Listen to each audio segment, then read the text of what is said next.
It's When Fists Fly with Big Nige. I'm here with the new WBO International Super-Flyweight Sunny Edwards. Congratulations on the victory.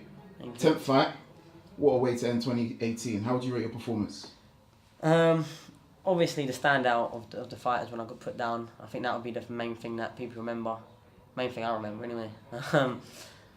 And that's probably because of the standard I set myself. I mean, I expect a lot from myself. I haven't been doing this for near 14 years for any less than perfection. Your performance tonight, you aspire to be perfectionist. So obviously you got dropped, but yeah. And when I watched it back, it was right around the back of my head, and that's the danger when you box. And people have said this to me like plenty of times, but I still boxed my hands down. Do you know what I mean? And it didn't really hurt me. It just boom, I was on the floor before I knew it. Do you know what I mean? I got back up very quick, but that's because my head weren't all the thing. My ankle hurt a bit and it still hurts. But the doctor said I haven't torn nothing, so that'll be alright. It'll just be swollen. Yeah, I got up and I still won that round because two judges gave it 10-9 to him. So we won a 10-8 round for two of the judges. So I mean, I'm happy with that enough, I suppose. But I'm the type of person that if I have a close fight, there's a lot to work on. Even when I win wide, there's still a lot to work on. I guess it was weird. It was such a weird feeling compared, because I've had fights like this all the way up where there's no emotion, and even though I didn't get emotionally invested in the Ryan Farag fight, there was such a buzz about it, and I thrived off it.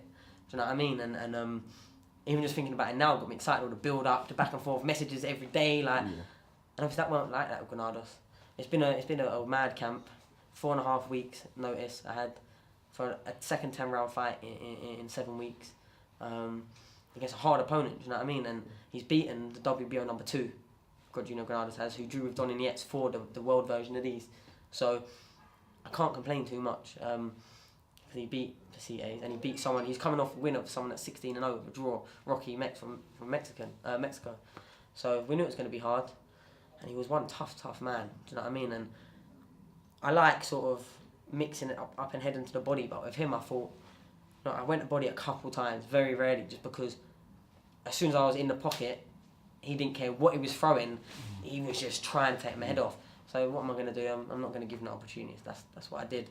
I weren't just trying to run. I don't think I just ran. I just sort of boxed at my pace. Even when I got up, I had a clear head. My legs were underneath me.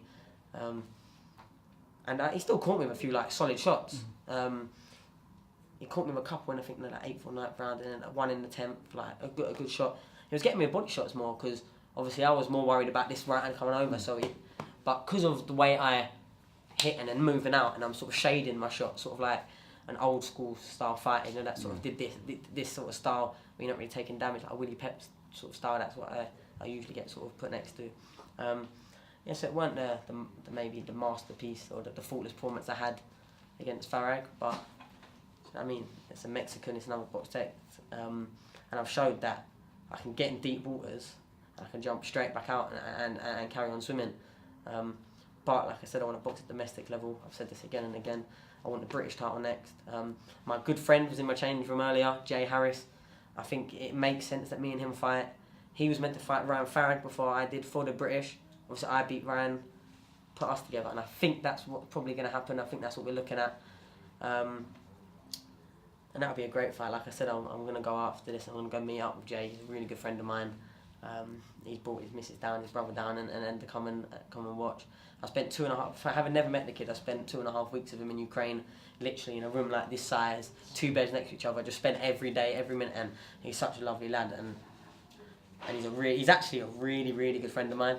But we've always spoken. We never fight for no reason, but for a British title, we shake hands after, and that's what it is.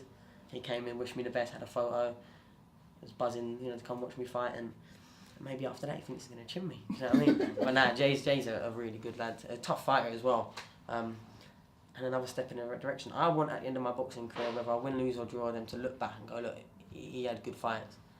I'm 10-0. I've had 2 tough 10 rounds in 7 weeks. Headline Box Nation, co-main event, BT Sport.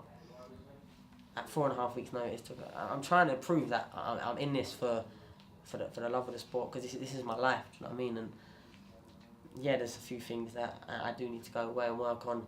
Maybe not switching off, because that first round lulled me into such a full sense of security.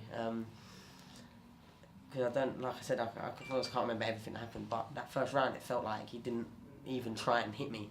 It felt like that. Yeah, agreed. So there's me thinking, like, he ain't going to get near me this whole 10 rounds, and then boom, we're over. Just so I got into my rhythm. I was getting into a nice rhythm, actually.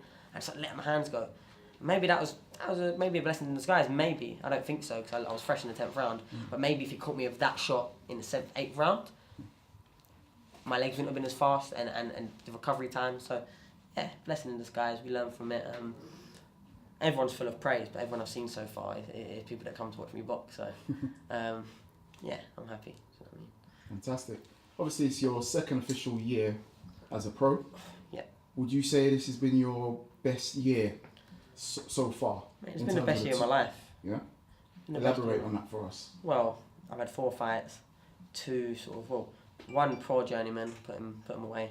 Christian Navarez, who's come with a winning record, won a few of the WBA versions of these, Latino ones. So he was coming to win in Belfast. I boxed in Belfast as well. Beat him. Had one eye, had conjunctivitis. I shouldn't have really thought, to be honest, but I couldn't really see him. Beat him, and then Ryan Farag. That was my coming out party. This was ideally, if I didn't get put down, that would have been another look how good he is. Yeah. Now there's a few questions. I'll be the first to admit that. Well, what happens when a big? I think he's quite a big puncher. He's like quite wild. He was. And you just couldn't hurt him. Like with Farag and other kids, I've hit him. I'm not the biggest puncher, but I've hit him and they take a backward step. I was hitting him and I felt my knuckles was hurting more than his face. After the first round, just before I got put down, his eyes started going all bloodshot, and I think I'm going to mark him up here, but he was just so tough. And I know they obviously didn't do it, but I'd love to know how many shots I landed, because I felt I hit him with loads. Like he was dangerous. You know what I mean? All the way through, and he was fit and he was strong, and he came to win. Do you know what I mean? So definitely. Obviously, the back end of 2018. Congratulations. Oh, and I had sorry. Best year of my life. All of that, my boxing and the birth of my beautiful baby boy. Congratulations. Which trumps all of this. And it sounds cringe and cliche, but all of this hopefully is when he comes of an age of awareness, it's something he can be proud of. Before this, maybe I was sort of fighting, not for the wrong reasons. I love boxing. Literally, anyone will pay testament to that. I don't just box. I train the boys. I help with the corners. I do everything I can. And after boxing, and near the end of my boxing career, I want to go into my coaching, my managing, and sort of help them blend near the end, because I do love the sport. I can't see me doing anything else. I've always said, if I can go through my whole life and not have to leave boxing in some capacity and not have to work, then I'll be very happy. I'm 22. I've lived on my own for however many years, or with my housemate who's sat over there. But I've lived of independent means since I was 18 through the back of boxing. And if I can just sort of, take that out, past it, and then build up my thing, that'll make me very happy, and that'll be me success. I think before, when I was a bit younger, I was fighting, getting my first little paydays, and was buying designer trainers, and now I'm buying cots and all that madness. You know what I mean? So mad transition. It's changed, but I wouldn't change it for that absolute world. Of course. Like, I've got him on my background, I've got too many notifications to show you quickly. But I've got him on my background, his big beautiful eyes, and you know what I mean, it's just beautiful. You know what I mean? It's a beautiful feeling.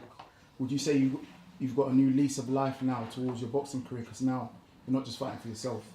Yeah, of course, but obviously the end goal mission hasn't changed. Maybe the motivation a little bit. That was by far not the best you'll see from Sunny Edwards. I had 3 spars all in the matter of 4 days for this fight. I had a cut in my last fight that I couldn't spar until a certain time. I had to get the doctor to look at it before I got past. I was 60 kilos, that's a stone and a half, heavy, 4 and a bit weeks out, because that's when I found out about the fight. So, and then I had to spend 2 days in the hospital when child was being born, and so it's not been an ideal camp by any stretch of the imagination, but I'm a fighter, man, and this is what I do, this is what I want to do, and maybe getting put on my ass there is the blessing in disguise. Maybe that'll stop it happening next time, and I know I can get up, and my conditioning was there, and I don't know how panicked anyone else was in my team, but I didn't feel it was ever going to get me out there. I didn't get up thinking, I got 9 rounds to go, sort of thing. Like, so I got back to the corner and was like, yeah, I'm good. And I was. You definitely showed character, and also this fight I reckon showed more assets to your skills in the ring also. Well, I started taking them to pieces a little bit, but I just couldn't budge him. I need to work on my strength, man. So, I mean, I hear you, man. So 2019, what does the future hold for the new WBO International Super Flyweight? hopefully a few more of these. British one would be nice. British one would be the best. I'd like that. That's the one I want. Do you know what I mean? That's the title I want. Just because it looks so shiny, and then defend it a few times, and then now I've got these. These never get taken away from you, these ones, but I'd have to win the other one outright. Okay. Like I said so many times before, I'm not trying to go up. This isn't me gone top 15 ranking, top 10 or whatever they give me. Now for this one, I want a world title.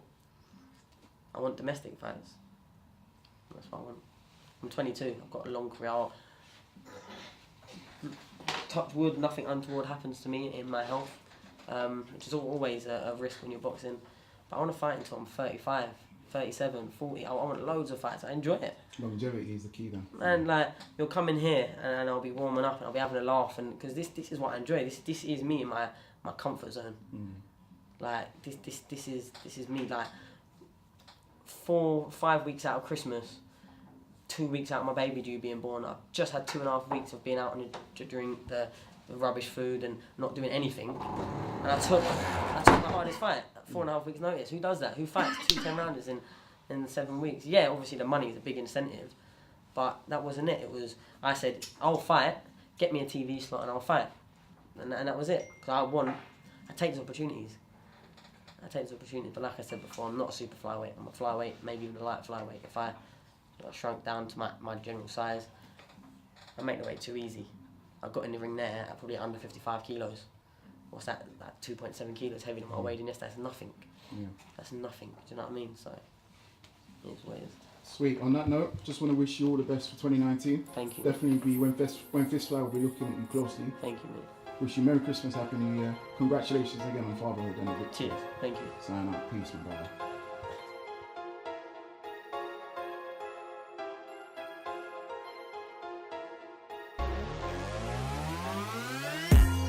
No limits, no frauds, no fakes, no gimmicks.